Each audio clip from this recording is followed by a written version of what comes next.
নমস্কার। প্রাণ খোলা কথা। জীবনে আপনারা অনেকেই হয়তো অনেক জ্ঞানের কথা শুনেছেন বা জেনেছেন, কিন্তু এখন থেকে যে কথাগুলো বলবো বা সঙ্গে শব্দের মাধ্যমে তুলে ধরব, তা একটু হৃদয়ঙ্গম করে সকলকে জানার সুযোগ করে দিলে সকলেরই মঙ্গল হবে এবং তার সঙ্গে সাফল্যমণ্ডিত করার সুযোগ করে দেবেন, এই আশায় আমার এই অজানা কিছু তথ্য তুলে ধরার এক স্বতন্ত্র চেষ্টা, যেটা আগামী প্রজন্মকে সঠিক দিশা দেখাবে বলে আমি আশা রাখি। শুধু পড়লেই নয়, এই লেখাকে এগিয়ে নিয়ে যাওয়ার দায়িত্ব আপনাদের উপর ছাড়লাম। ভাষার ভুল ত্রুটি ক্ষমা প্রার্থনীয়। লাইক, শেয়ার ও সাবস্ক্রাইব করলে আমাদের সনাতন ধর্মকে বাঁচানো সম্ভব হবে বলে আমি আশা রাখি। এই লেখাটা যতদিন পারি ক্রমশ চালিয়ে যাব। আশা রাখছি সকলে উপকৃত হবেন।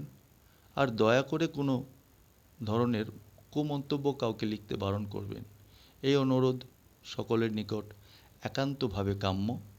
যথা ধর্ম তথা জয়। বিশেষ দ্রষ্টব্য, মহাপুরুষের বাণী এখানে দর্শিত হবে। ধন্যবাদ। মন্ত্র এটি একটি শব্দ বিশেষ, যে শব্দটি মনন করিলে পরিত্রাণ পাওয়া যায়, তাহাই মন্ত্র। মন্ত্র প্রতিপাদ্য সদর্থই গুরু এবং তাদৃশ অর্থমূলক অনুভূতি বা বেদনের নাম চৈতন্য, অর্থাৎ ইষ্টদেব।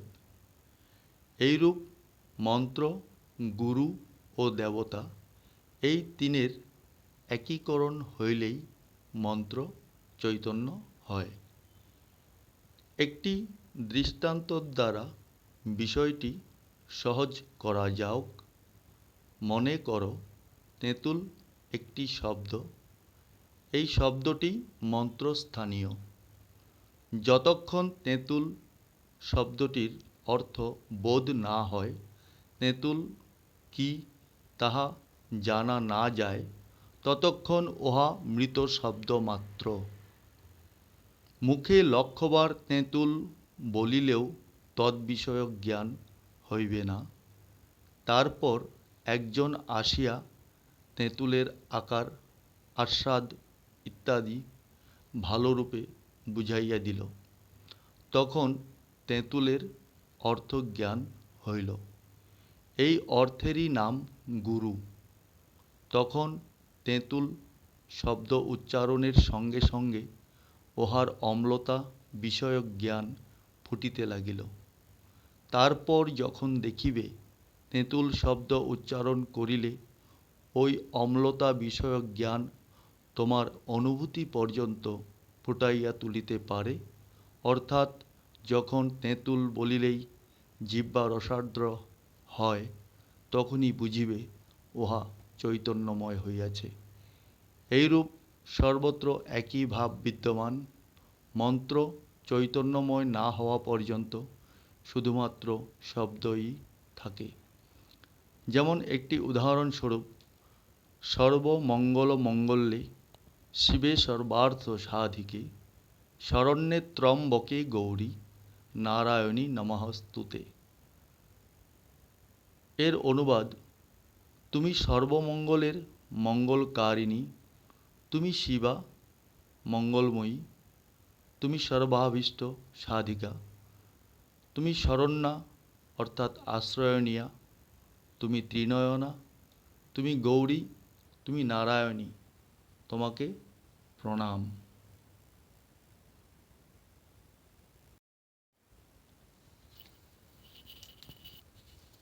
তেঁতুলের পর আরও একটি, যেমন তুমি বলিলে দয়াময়ী মা।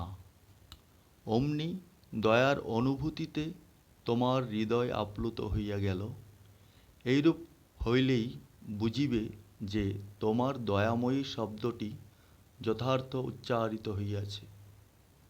তুমি মা বলিতেছ, কে মা তাহা জানো না, মা শব্দের অর্থ অবগত হও নাই। এরূপ অবস্থায় যতদিন তুমি মা বলিবে ততদিন ইহা মৃত মন্ত্র মাত্র।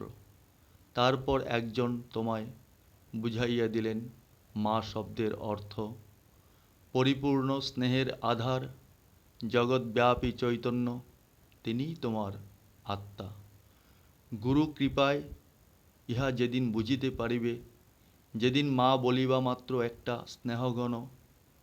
স্নেহঘন জগৎব্যাপী চৈতন্যময় আত্মানুভূতি ফুটিয়া উঠিবে, সেই দিনই বুঝিবে তোমার মা মন্ত্রটি চৈতন্যময় হইয়াছে। অর্থ না বুঝিয়া ওই অর্থানুযায়ী রসে ও ভাবে স্বয়ং রসিক ও ভাবুক না হইয়া মন্ত্রাদি উচ্চারণ করিলে উহার যথার্থ ফললাভ করা যায় না। শুধু মন্ত্র চৈতন্যরূপ একটি জিনিসের অভাবেই সাধনমার্গ দুর্গম ও অন্ধকারময় বলিয়া মনে হয়।